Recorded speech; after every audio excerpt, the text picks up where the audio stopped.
Because exams 1 through 3 are proctored exams, you will need to find a proctor no matter where you are.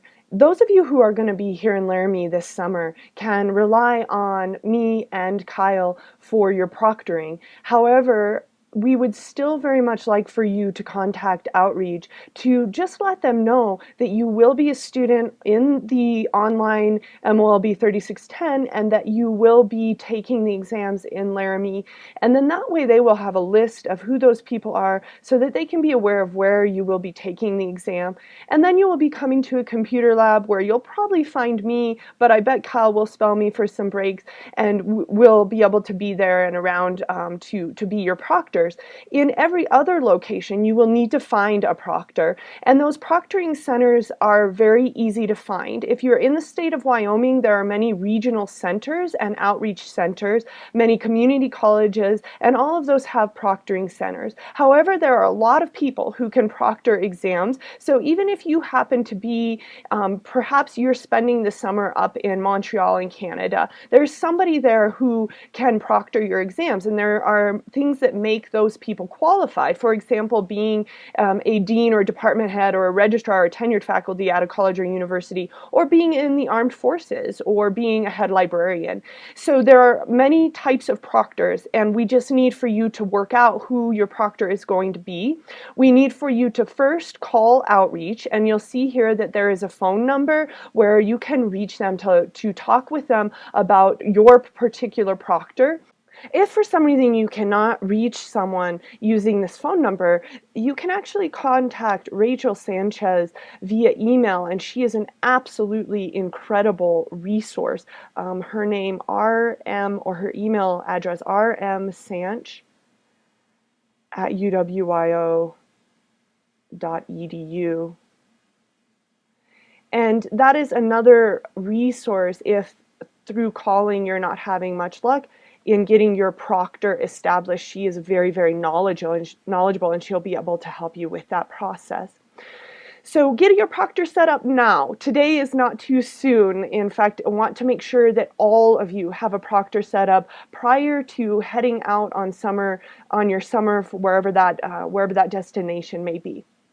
In terms of missing an exam, we know that sometimes that does happen, and maybe for some reason at the last minute you get really sick and you're not able to take an exam. Just make sure you let me know and we'll schedule an alternative. If you know ahead of time that you're going to have to miss an exam, we need to schedule alternatives ahead of time. If you have a situation where Tuesdays are not going to work for you to take exams, within reason, I will schedule alternatives with you. If the reason is that you work a 60-hour-a-week job and you know that you're never really going to be able to get to a proctor because of that commitment, then biochemistry is not a class for you. And I am going to be very firm about that. If you're working a 60-hour-a-week job, this isn't a class that you should be taking. It's a 20-hour-a-week commitment, and it is a very big commitment, and I want you to be able to get the most out of your learning. If you are just working a reasonable job and it happens to be that Tuesdays don't work for you, we will schedule a time and work around your work schedule. We should try to do that ahead of time as much as possible. That being said, let's take a minute to talk about everybody's least favorite part, or maybe at least my least favorite part, because I would love to just talk about assessing sexy-mindedness and not have to talk particularly much about assessing you through grades. But we also know that these have become the standard marker of your achievement in a class. And so we definitely need to cover them and be careful about being very straightforward about how you will be graded. This is exactly how you will be graded. Notice that our homework assignments, which happen weekly, one every week in a 10-week course, will be worth 100 points. Your DA club effort will be worth 200 points. Remember, split between your individual rubric assessments and your final rubric assessment. And then your final exam, which that open book, open note assessment is worth 200 points. And then lastly, you will have those 3 proctored exams worth 100 points apiece.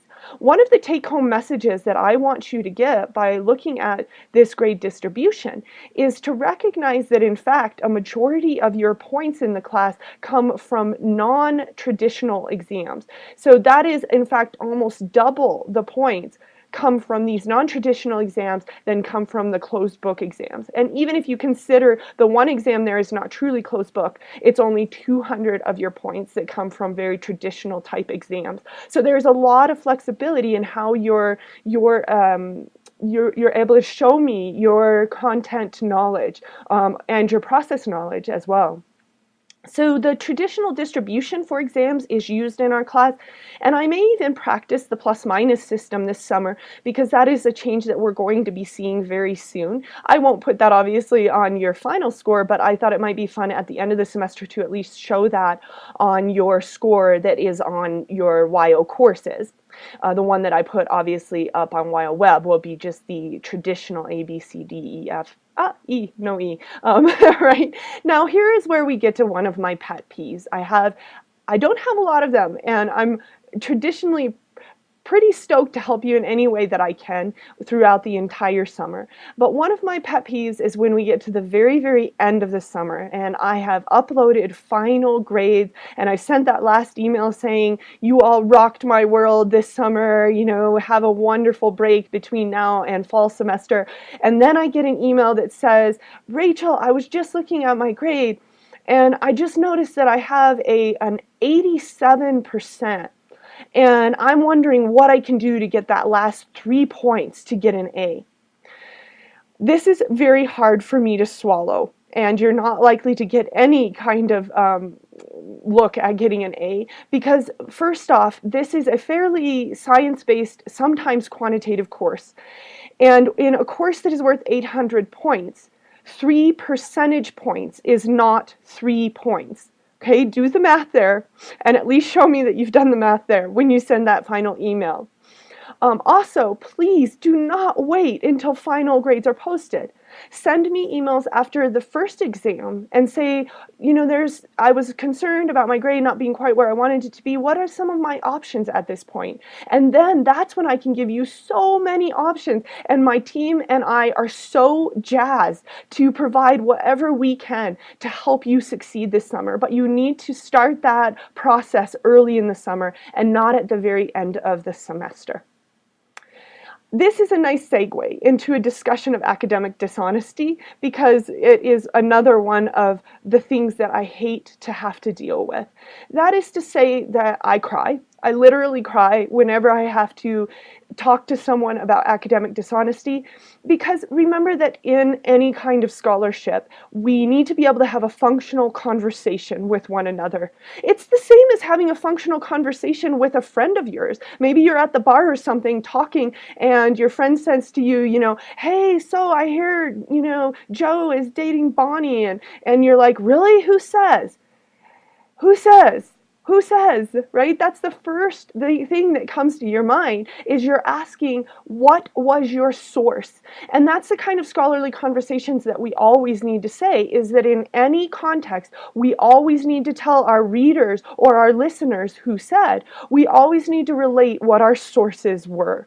And that is the only way to have a functional conversation of any kind. So make sure that your conversations are functional. I will end with a non-discrimination statement before talking about our schedule and the DA Club. This is quite simply, approach the world from a standpoint of compassion. Always think about things as they might be perceived by the most marginalized of groups. If you do so, you will always be on the right side of the non-discrimination statement. You'll find a tentative schedule at the end of your syllabus, and I say tentative because for me, good quality learning always trumps content coverage. Perhaps you have been in a class at some point in the past where the professor literally put pedal to the metal, was kind of like the train conductor in an out-of-control locomotive, and you were hanging out the window saying, whoa, I didn't get it the first time. And then all of a sudden, all of the processes of learning and the foundations of learning are impeded. And so I don't ever want that to be the case. That being said, our schedule on an online class particularly is very important because we need to be able to know from a distance of many locations what's going to be happening. So all of our exams will occur on the days on which they're scheduled. We will also see all of our homeworks and discussions proceeding at the times that they're scheduled. If we need to slow down for content content for some reason, that is something we can do. And we will try to be flexible in how we do all these things, but just flexibility within the bounds of allowing us to have a really nice community of learners from very disparate locations. This schedule is something you should hang on your wall, because remembering to come back to your syllabus can be very, very helpful in giving guidance for your summer scheduling and summer planning. So go ahead and get this printed off right away, put it onto your list so that you can see how all of those awesome rafting trips and weddings and whatnot that you have scheduled, how is that going to fit into summer biochem? And this is another big part of determining whether this course is the right course for you. If you've got 5 rafting trips planned and 7 weddings and they interfere with every single exam, this is not the right course for you, and you'll want to find an alternative to this, and go and enjoy your summer and find a different alternative for biochemistry. Okay, additional resources, got a lot of those, and they'll be coming at you throughout the semester. And this opens us up to talk just briefly one more time about the DA Club. I have a very dear friend. He is finishing his residency in pediatric oncology, and he's working in Seattle. He's actually one of my prior advisees and students. And when we sat down one time to talk about education, he has a very amazing past. He almost became a priest, and he then was forced to take a year off and came and started doing pre-med courses, and that's when we met. And he says something really great. He says, learning is a lot like sex. It's difficult to do it alone. And I think that nothing exemplifies the DA Club better than that quote. Because the DA Club is all about co-learning. It's all about a cohort, and it's all about getting together and learning at a deeper level and at a meaningful level. And that's what the spirit that I hope you will bring into the critical thinking assignments that we have in the DA Club. The way that these will work is that I will pose a number of questions. Perhaps I'll pose 3, and your group will choose one of the 3 questions to discuss. Please try to make that choosing process very rapid. That is, try to choose the same day that the questions are opened. And then you can begin discussing your question. And a very successful thread for these discussions will have posts that might number hundreds. And you will critically think, and you will have a lot of process that goes into this, and you'll think on the thread. And I don't expect all of these posts to be perfect. I expect them to show your thought and to show your synthesis, and always, of course, say who said when you say it. And then we will assess you, and your TAs will be assessing you individually. So either Ashley or Kyle will give you feedback on a rubric that looks like this. They will do that twice in the semester. And the first time they do it, there will be absolutely no grade attached to this. And then the second time they do it, they will show what your improvements were on this rubric. And then finally, at the very, very end, we will tell you what your grade is based upon this. So you'll be getting mostly rubric assessment and not grades until the very end. When your group synthesizes a summary from your threaded discussion, you will then be assessed by me on your group post. I will try to sometimes be involved also in the individual discussions, but I have many, many groups to follow. So in the end, I want you to do a good job of telling me what happened in your group. And part of what you are assessed on is your ability to synthesize a succinct summary of what was stated in your group, and then to, at the same time, answer the question using your group's synthesis. This is complex assessment, and we are looking at Bloom's taxonomy in order to help us with this assessment. Bloom's taxonomy is a hierarchy, if you will, of thinking, and while I hate hierarchies, I like the idea of segmenting into different ways of thought, and that we will be assessing some of these things that are considered higher level thinking, where you're looking at evaluation and synthesis, that is making connections between what you've learned in class and literature that you've read, being able to connect the dots in a critical and analytical way. And that is what we will be assessing on both the group rubric and on the individual rubric. So this is a pretty phenomenal portion of the course. I just met with a student who took the course last summer, and he's applying for medical school, and he said, you know, Rachel, one of the most awesome things about summer biochem was the DA Club, because at first I felt really lonely and like I didn't know anyone, because he was a returning student. And so he said, at first I didn't feel like I knew many people, and so I felt a little alone. And then as soon as I got going on the DA club, suddenly I felt like I had a whole cohort of learners and I really got to know people. So that is such a fantastic statement, and I am so very proud to relate that to all of you.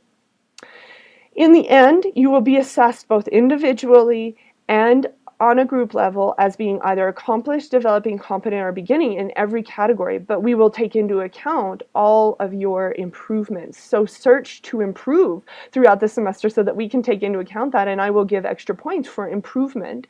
So in the end, those grades will be nuanced. That is, not only will they fit into the categories as to what score you will get. So if you get to a point, which by the way, this last category right here is the one that most groups struggle the most with, that is, you write a summary that shows that you considered author standpoint bias, funding agencies, and how this could affect the publication. If you get to the point where you're accomplished in that area, you will earn in your group score 100%, but most groups rarely achieve that. So call me a liar this summer and show me that you can achieve an accomplished mark in this last category of the DA rubric. So looking forward this summer to searching for a sexier mind with all of you. And please be honest with yourself as to whether this is the right course for you. And if it is, I'm going to see you real soon.